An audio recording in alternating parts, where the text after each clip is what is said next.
शुद्ध अशुद्ध इसके बारे में तो बहुत चर्चा होती है भाई।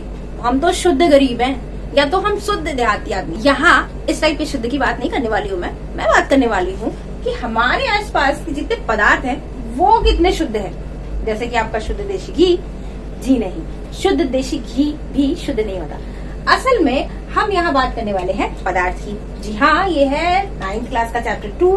क्या हमारे आसपास के पदार्थ शुद्ध हैं? तो शुद्ध जो होता है वो साइंस की लैंग्वेज में होता है प्योर, जो उसका मतलब होता है कि जिसमें एक ही प्रकार के कण वो शुद्ध हो, ठीक है, जिसमें सारे कण एक प्रकार के हों। जैसे कहते हैं ना, हमारी जो कम्युनिटी है उसमें कोई हाइब्रिड नहीं, कोई बाहर से नहीं आया, हम सब लोग का ब्लड एक ही जैसा है तो शुद्ध है, इस टाइप की बातें कुछ होती हैं। उसी टाइप से पदार्थ में होता है कि पदार्थ है, हाँ, और वो जिन कणों से बना है उसमें सिर्फ उसी के कण है, सिर्फ मौलिक रूप से उसी के कण है, तभी वो शुद्ध होगा। उसमें किसी कोई भी दूसरा कण आके अगर मिल गया तो वो अशुद्धि हो जाती है। ठीक है, यहाँ तक समझ में आया।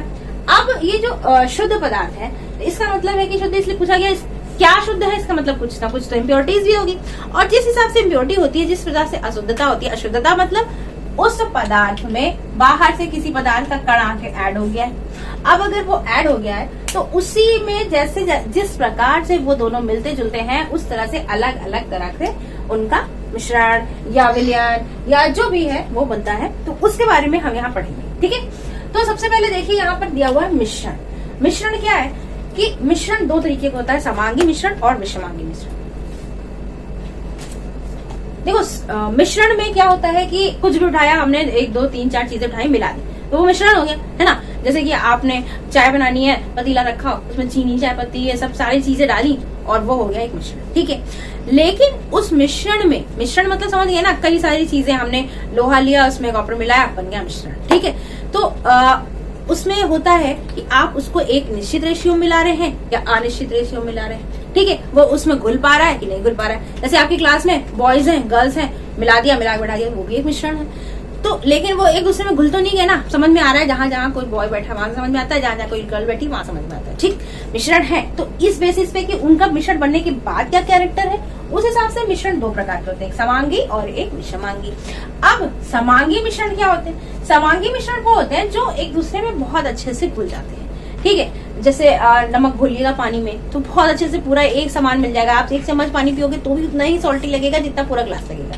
चीनी का घोल है वो पानी में घोल दीजिए, वो उतना ही मीठा लगेगा। 1 चम्मच पियो, चाहे आधी गिलास की पियो, चाहे पूरा जग पियो। ठीक है, तो समांगी मिश्रण जो होता है वो पूरे अच्छे से, जब वो पूरी तरीके से मिक्स हो जाता है तो वो समांगी मिश्रण होता है। अब विषमांगी क्या है? जैसे आपने रेत और बालू मिलाई, वो अलग अलग दिख रही है ना, तो वो विषमांगी है। जैसे लोहे में आपने बालू में लोहा मिला दिया, वो दिख रहा है अलग अलग, उसको चाल देंगे वो फिर अलग हो जाएगा, तो वैसे उसको बोलते हैं विषमांगी मिश्रण। ठीक है, समांगी यानी बिल्कुल अच्छे से समान तरीके से वो पूरे में मिल जाए, वो समांगी है। और विषमांगी यानी कि वो मिला तो रहता है लेकिन वो अलग अलग आपको समझ में आता रहेगा, हाँ इसमें क्या क्या चीजें हमने मिलाई है। जब फ्रूट चाट ले लो, फ्रूट चाट में हमने डाला तो कई सारा है, मिश्रण तो वो है, लेकिन वो सब पता चल रहा है, केला, अंगूर और पाइनएप्पल सब अलग अलग पता चल रहा है। ठीक है ना, तो वो विषमांगी मिश्रण हो गया।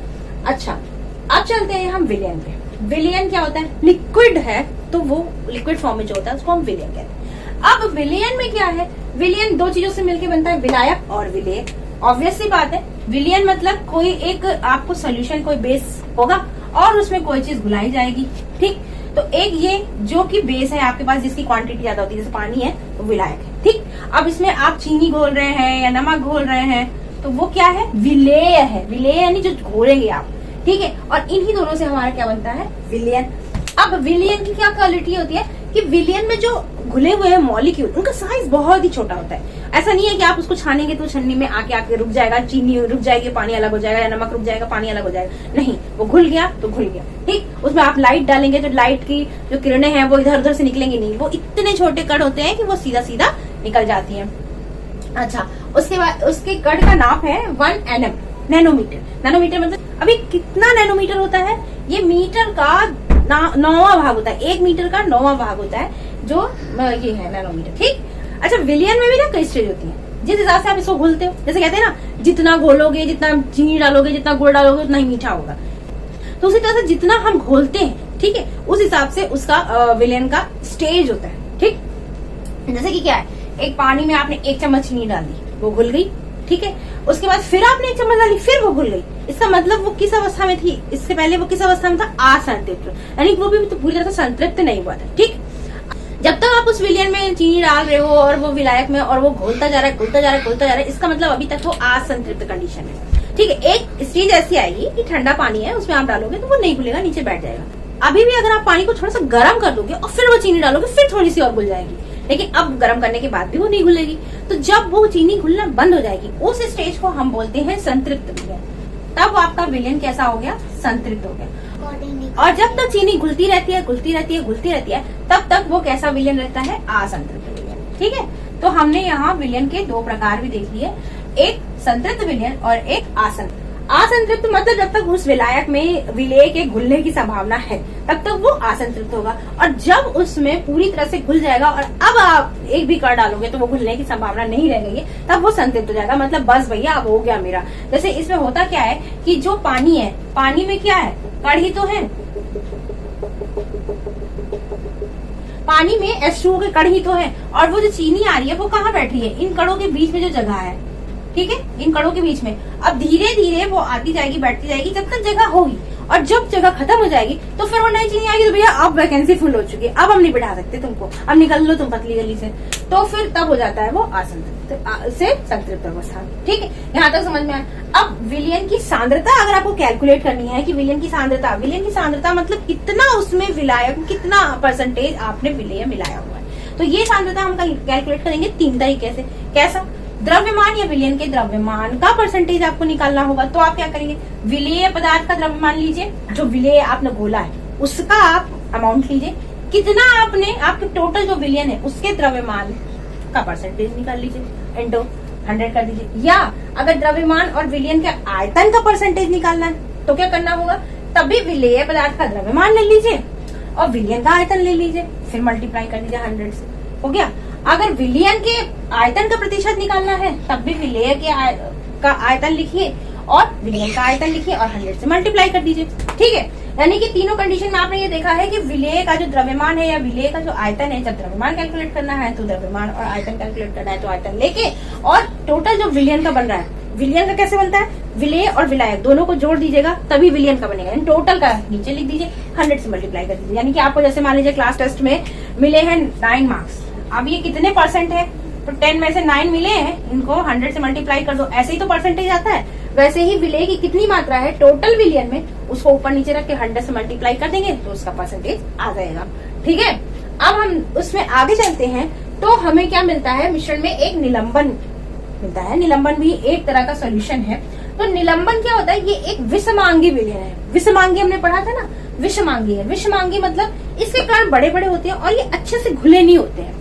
ऐसा भी नहीं है कि आप मतलब इसको आराम से नजर से देख सकते हैं, जैसे कि आप पानी में रेत घोल दीजिए, मिट्टी घोल दीजिए तो आपको वो दिख रहा है, मिट्टी तैरती हुई दिख रही है। ठीक है, तो ये विषमांगी है। विषमांगी के कण बहुत छोटे छोटे होते हैं, लेकिन तब भी आपको पता चलता रहेगा कि इसमें हमने क्या क्या घोला है। ठीक है, ये विषमांगी का होता है। अब विषमांगी में इतने छोटे कण होते हैं कि जब लाइट, हम लाइट टॉर्च मारते हैं, लाइट की किरणें भेजते हैं तो वो सीधी निकल जाती है। ऐसा नहीं है कि लाइट, इतने बड़े कण होते हैं कि लाइट को टकरा के इधर से मुड़ जाए, ऐसा नहीं है। लेकिन ये अच्छे से घुले नहीं होते, इनके कण कंपैरेटिवली थोड़ा सा बड़े होते हैं। कोलाइडल, कोलाइडल सॉल्यूशन क्या होता है, कोलाइडल टिंडल इफेक्ट उसमें दिखता है। टिंडल इफेक्ट क्या होता है, अभी मैंने बताया कि जो सॉल्यूशन है, अगर उसमें कण थोड़े बड़े हैं और आप उसमें लाइट की रेज भेजेंगे, तो अगर कण बड़े हैं, इसमें लाइट की रेज पड़ेगी तो टकरा के इधर उधर फैलेगी, है ना भाई। बीच में रास्ते में कोई है तो टकरा के आदमी मुड़ जाएगा, वैसे ही लाइट मुड़ जाती है। इसी इफेक्ट को, लाइट के मुड़ जाने के इफेक्ट को हम बोलते हैं टिंडल इफेक्ट। और कोलाइडल जो सोल्यूशन होता है, जैसे कि आपका दूध है, ये कोलाइडल सोल्यूशन है। इसमें जो कण है वो बड़े बड़े हैं। और भी जो सोल्यूशन, जैसे फोम है, जो आप शेविंग वेविंग करते टाइम फोम बनाते हैं, वो क्या है, तो उसके अंदर गैस भर रही है, वो एक कोलाइडल सोल्यूशन है। आपने कोई क्रीम बनाई है तो वो एक कोलाइडल सोल्यूशन है। मिल्क है, एक कोलाइडल सोल्यूशन है। पनीर है, एक कोलाइडल सोल्यूशन है। इन सब में क्या होता है कि जो मिश्रण है उसमें क्या है, जो मिलाया गया है, जो एक दूसरे दो कण आपस में मिले, उनके जो कण है जो मिलाए हैं, विलेय जो है, वो थोड़े से बड़े हैं। और बड़े होने की वजह से क्या है कि वो हमें दिखते हैं। हालांकि ऐसा नहीं है कि आप छन्नी से छानेंगे तो वो अलग हो जाएगा, दूध को छानिए तो वो अलग अलग थोड़ी जाते हैं, लेकिन जब दूध फट जाता है तब देखिए सॉल्यूशन, तब वो अलग अलग हो जाते हैं। तो ये जो है उसमें टिंडल इफेक्ट भी इसी वजह से दिखता है, क्योंकि वो कण उसके थोड़े से बड़े होते हैं। तो जब आप लाइट भेजेंगे तो वो लाइट टकरा के इधर उधर स्कैटर्ड हो जाती है। ठीक है, तो इस तरह से हमने ये देखा कि क्या हमारे आसपास के पदार्थ शुद्ध हैं। जी शुद्ध तो कुछ भी नहीं है ना, तो शुद्ध नहीं है, कुछ ना कुछ मिलावट है, और जिस हिसाब से मिलावट है और जिस लेवल की मिलावट है उस तरह से हमने उसको बांट लिया है कि ये मिश्रण है तो कौन से टाइप का है, समांगी है या विषमांगी है, और अगर वो समांगी है तो उसे विलयन बोलेंगे। विलयन में क्या क्या क्वालिटीज होती है, किससे किससे मिलकर बना होता है, विलायक और विलेय से मिलकर बना होता है। और ये संतृप्त और असंतृप्त हमने समझ लिया कि जब तक उसमें विलेय घुलता जाएगा तब तक विलयन असंतृप्त है, और जब विलयन में विलेय घुलना बंद हो जाता है तब विलयन संतृप्त हो जाता है।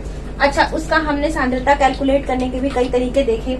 इसके बाद हम देख रहे हैं निलंबन। निलंबन भी एक विषमांगी मिश्रण होता है, इसमें भी कण थोड़े थोड़े बड़े होते हैं। और कोलाइडल सॉल्यूशन जिसमें कण थोड़े से और बड़े होते हैं। डेली यूज में हमने कोलाइडल के बहुत सारे एग्जांपल जाने, और वो टिंडल इफेक्ट भी दिखाता है। इस तरह से ये चैप्टर, अब इसमें आगे हम देखेंगे कि कैसे हम इन सब जो मिश्रण में जो चीजें मिली हुई है, एक दो कण मिले हुए हैं, उनको हम अलग अलग कैसे कर सकते हैं। मिश्रण से चीजें, मिलन से चीजें अलग अलग, यानी पृथक्करण का क्या मेथड है। ओके।